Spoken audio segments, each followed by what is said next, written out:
ఏమండి ఏమండి ఏంటి ఈ టైంలో నిద్రపోతున్నారు? అంటే ఇప్పుడు దాకా నేను చూసింది కలన్నమాట. కళ? ఏం కళ? పీడకల్లే. పాప రఘు ఆఫీసు పని మీద థాయిలాండ్ వెళుతూ సరితను తీసుకెళ్ళాట. అక్కడ రఘును చంపేసి సరితను రౌడీ మొక్కలు తీసుకెళ్ళినట్టు కాల్ వచ్చింది. Bad bad bad bad. ఏంటి బ్యాడు? పాపం కర్మ కొద్ది ఆ పిల్ల రఘుని పెళ్లి చేసుకుంది. కొత్తగా పెళ్ళైనా ముద్దు లేదు ముచ్చట లేదు. సరితే కాబట్టి అతగారితో కాపురం చేస్తుంది. అదే నేనైతేనా ఏం చేసేదానివో? మా బావతో లేచిపోయేదాన్ని.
సరితా, నాకేమైనా ఫోన్స్ వచ్చాయా?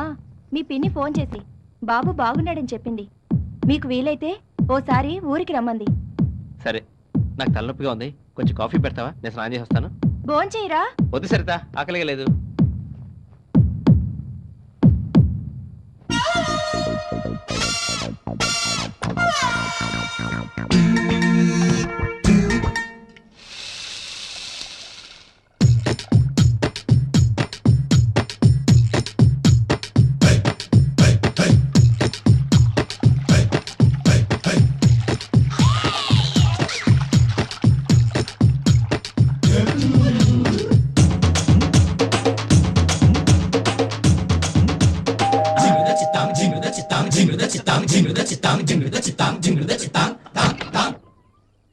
సరిత, మా ఆయనేమి నీటి వచ్చాడా? లేదే, లోపలికి రండి. లేదండి, ఆయన కోసం ఎవరో వచ్చి గంట సేపటి నుంచి ఇంట్లో వెయిట్ చేస్తున్నారు. ఎక్కడున్నాడో ఏమో, ఎప్పుడు చెప్పి సావడు కదా. ఎక్కడని వెతకని ఇద్దరిద్దరు మొహాన్ని.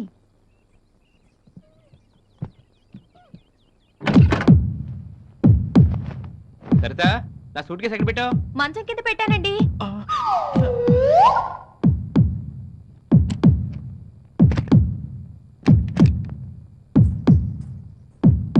ఏమండి, పాలు విరిగిపోయాయి, నేను వెళ్ళి తీసుకొని వస్తాను.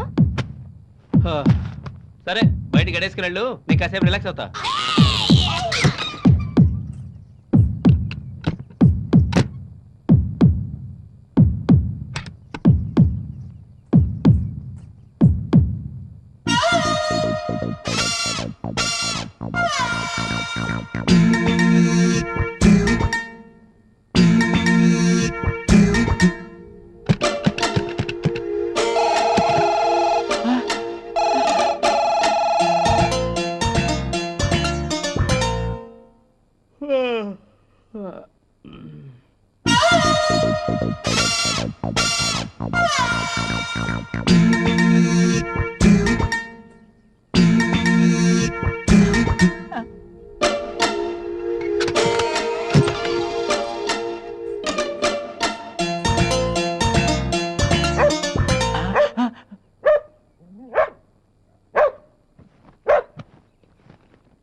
మేము ముగ్గురు అక్క చెల్లెళ్ళం. కట్నం ఇచ్చి పెళ్లి చేయలేక రెండో పెళ్లివాడైనా ఈయనకిచ్చి నన్ను కట్టబెట్టారు. ఎన్నోసార్లు ఈయనకు విడాకులిచ్చి వెళ్ళిపోదాం అనుకున్నాను. కానీ పెళ్లి కావాల్సిన నా ఇద్దరు చెల్లెళ్ళు గుర్తొచ్చి ఊరుకుండిపోతున్నాను. ఈయనేమో ఎప్పుడూ తన మొదటి భార్యను గుర్తుకు తెచ్చుకొని బాధపడుతూ నా గురించి అస్సలు పట్టించుకోరు. ఆయన నన్ను పెళ్లి చేసుకున్నప్పటి నుండి ఏ రోజు నన్ను ప్రేమగా దగ్గరకు తీసుకోలేదు. నేను మనిషినే కదా, నేను ఉప్పు కారం తింటున్నాను. నాకు కోరికలుండవా?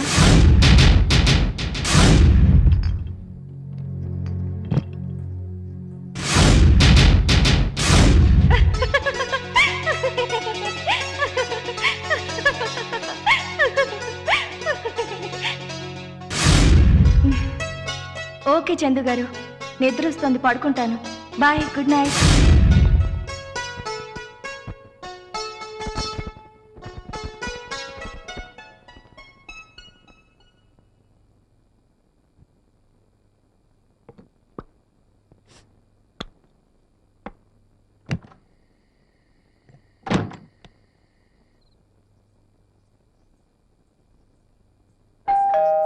తెరిచే ఉంది, లోపలికి రండి. హలో. మీరా? కూర్చోండి, మీకు కాఫీ చేసి తీసుకొస్తాను. వద్దండి వద్దండి. ఎందుకు? ఇప్పుడు మళ్ళీ చేయాలా? ఆ, పర్లేదు, మీ చేతిలో ఉన్న కాఫీ ఇచ్చేయండి. అయ్యయ్యో, ఎంగిల్ చేశానండి. మీ ఎంగిలే కదా, ఇవ్వండి.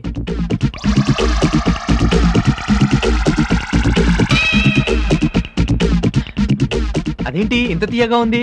లేదండి, చెప్పగానే కలుపుకున్నాను. బహుశా మీ తీయటి పెదాల వల్ల చప్పటి కాఫీ కాస్త తీయగా ఉంటుంది లేండి. మీరు భలే సరదాగా మాట్లాడతారండి. అదే మా శ్రీవారైతే ఎప్పుడూ ఏదో పోగొట్టుకున్న వాళ్ళ దీనంగా ఉంటారు. వాడు అంతే లేండి. సరిత గారు, మాటలో పడి మర్చిపోయాను. ఏం లేదు, ఆఫీస్లో మా ఇంటికి మర్చిపోయాను. వెళ్ళి తీసుకుందాం అనుకుంటే ఆఫీస్ లాక్ చేస్తుంది. మీరేమి అనుకోనంటే ఈ రోజు ఇక్కడే ఎక్కడో పడుకొని వెళ్దామని. దాందే ఉందండి, ఎక్కడ పడుకుంటారో చెప్పండి.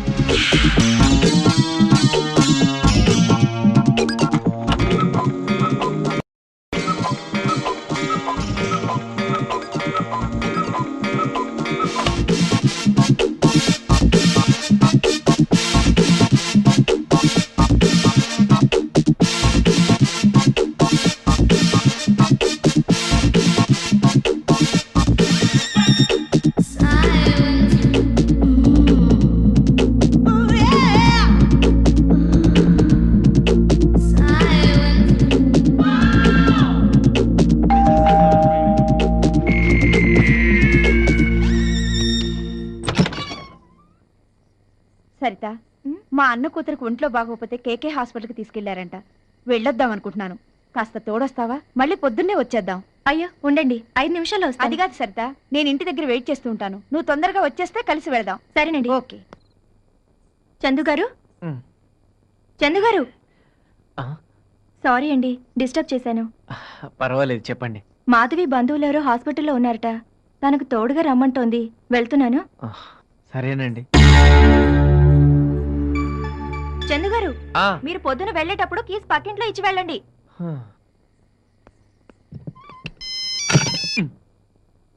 హలో. ఇల్లంతా వెతికినా కనిపించలేదు, ఎక్కడున్నారండి? కొంపలో చలేస్తుంటే పంచగుట్ట శ్మశానంలో చలి కాసుకుంటున్నాను. పెట్టాయి ఫోన్ దయమా. పాపం, ఏం కష్టం వచ్చిందో ఏమిటో, చిరాగ్గా ఉన్నారు. అర్జెంటుగా రైల్వే స్టేషన్ పోని. మాట ఏంటా? అబ్బా రండి. 1 minute. ఏంటయ్యా ఈ అడ్రస్ ఎక్కడ కష్టం చెప్పురా అర్జెంట్ గా పని మీద వెళ్తుంటే పిలిచి అడ్రస్ అడుగుతావు నీకు బుద్ధి లేదు ఎవడే నువ్వు అడ్రస్ అడిగితే కొడతావు